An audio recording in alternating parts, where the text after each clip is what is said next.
件事我想向您请教，帝天的魂力运转与我完全。老怪在日月帝国的突袭中伤了本源，本体中年轻一代损失殆尽。玄老，有件事我想向您请教，帝天的方圆百里的天地元力都在朝这里汇聚过来。当我选择宇浩的时候，Хуэйхао благополучно доставил Танутун, Нанцюцю, Ягуи и Дзюдзяченя обратно в Академию Шрека с передовой Звездной Империи. Сам Хуэйхао не подвергался никакой опасности, даже консультировался со старейшиной Сюанем о методе культивации ядра души. Старейшина Сюань лично защищал Хуэйхао. Тяньмэн, ледяной шелкопряд, даже приложил все усилия, пожертвовав своей силой источника. И в конечном итоге Хуэйхао удалось совершить невероятное. Однако это навело Яньшаджа и других на мысль, что он пытается стать титулованным. Но давайте начнем по порядку. Империя Солнца и Луны только что завершила борьбу со Звездной Империей. Воспользовавшись всеобщим вниманием, прикованным к Звездной Империи, они развернулись и внезапно атаковали Империю Небесной Души.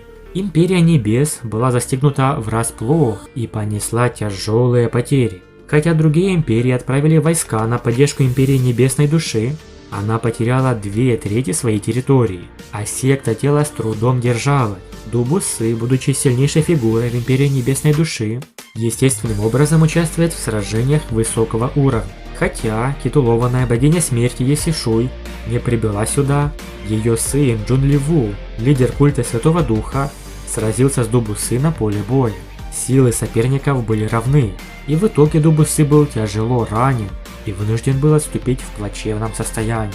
Секта тела сделала все возможное, мобилизировав всю секту для участия в войне.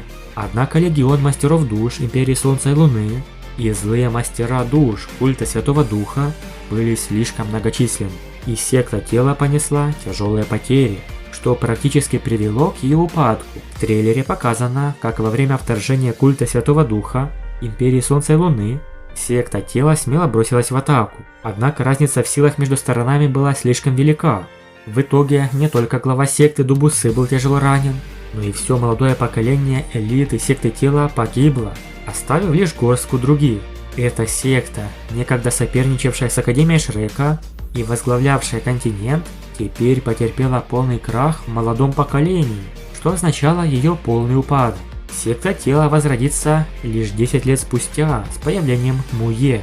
Первоначально Академия Шрека приказала Хуэйхао, Танутун, Сюсенши, Ягуи и остальным отправиться в Звездную Империю с миссией поддержки. Прибыв туда, Хуэйхао и остальные, рискуя жизнью, прорвались через горы Миндоу и вступили в великую битву с богом смерти Есишуй 99 уровня. Хотя они не разрушили башню бога смерти, они прогнали Есишуй, помогли Звездной Империи вернуть горы Миндоу и косвенно спасли Империю Небесной Души. В трейлере мы видим, что Хуэйхао вернулся в Академию Шрека. Поскольку секта Тан не нуждается в его вмешательстве в свои дела, он снова начинает размышлять о том, как действует сила души звериного бога Дитяни, желая понять, что представляют собой эти черные дыры. Хуэйхао долго пытался это сделать, и хотя он понял, что силу души можно сжать до твердого состояния, у него возникли трудности с управлением ею. Поэтому он находит супертитулованного Сюаньзы и спрашивает его о ситуации с черными дырами звериного бога Дитяни. Старейшина Сюань ответил на вопросы Хуэйхао, объяснив, что это ядро души. Для этого требовалось непрерывно сжимать жидкую энергию души до твердого состояния, затем контролировать ее и объединять с духовной силой, в конечном итоге превращая в стабильную черную дыру, способную непрерывно поглощать изначальную энергию небес и земли. Старейшина Сюань был удивлен, что Хуэйхао так быстро коснулся ядра души, ведь на это был способен только мастер сильнее его по уровню, а точнее титулованный. Понимая, что это может быть удачной возможностью, старейшина Сюань лично защитил Хуэйхао, пока тот пытался сжать его, заверив его в полной безопасности. Брат Тяньмэн добровольно жертвует своим источником. Объяснения старейшины Сюаня помогли Хуэйхао лучше понять ядро души, и под его защитой он мог сосредоточиться на его сжатии, не беспокоясь об опасности. Хуэйхао неоднократно пытался сжать свою силу души и объединить ее с боевым духом Духовные глаза. Однако, несмотря на все усилия, ему удавалось лишь сжать зачаточную форму черной дыры, не сумев сформировать ее полностью. Когда черная дыра была готова взорваться, старейшина Сюань собирался прервать его, но в решающий момент вмешался Тяньмэн, ледяной шелкопряд. Затем Тяньмэн начал жертвовать своей силой источника, направляя ее в тело Хуэйхао, чтобы помочь ему продолжить сгущение черной дыры души. Важно понимать, что делая это, ледяной шелкопряд полностью связывал себя с Хуэйхао. Ранее Тяньмэн приберег большую часть своей силы источника на случай гибели Хуэйхао, чтобы выжить и найти нового хозяина. Теперь же Тяньмэн полностью поставил все на Хуэйхао.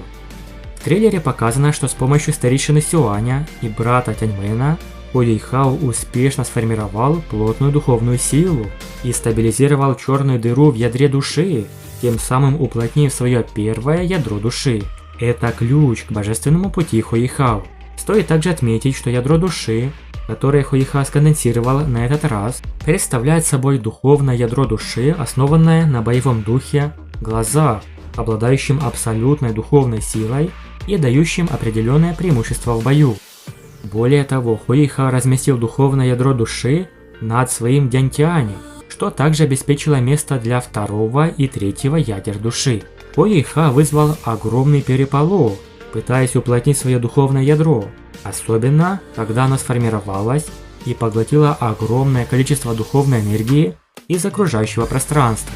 Весь павильон морского бога охватил гул, снизошел яркий золотой свет, и появились Янь Шадже, Сянь Линер, Сянь Доудоу и другие. Увидев эту сцену, Янь Шадже, Сянь Линер и другие подумали, что кто-то пытается прорваться и стать титулованным, ведь только прорываясь к этому уровню, можно уплотнить ядро души. Но они не ожидали, что Хуэйхао уже сделал это, будучи святым с его количеством колец. Да, как видим, есть некоторая разница с первой частью. Нигде не говорилось, что Тансан и остальные, например, из семерки монстров Шрека, конденсировали ядра души. Это ядро души невероятно мощное и дает мастерам душ значительное преимущество. Оно в основном формируется из силы души мастера. После успешного создания оно увеличивает боевую мощь мастера в несколько раз.